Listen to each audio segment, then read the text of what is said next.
In front of me is OnePlus 15R, and today I would like to show you how you can turn on or turn off easy mode.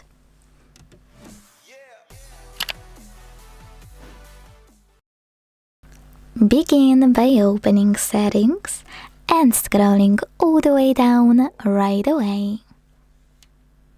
Then click on accessibility and convenience.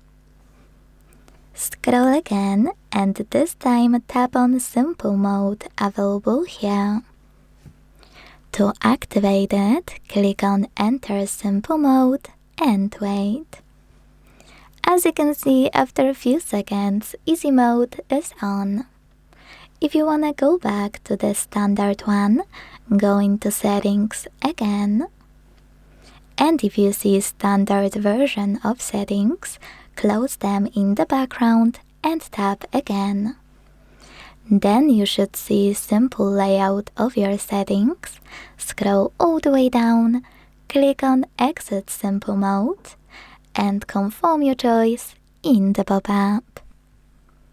Thanks so much for watching. If you enjoyed this video, leave a like, comment and subscribe.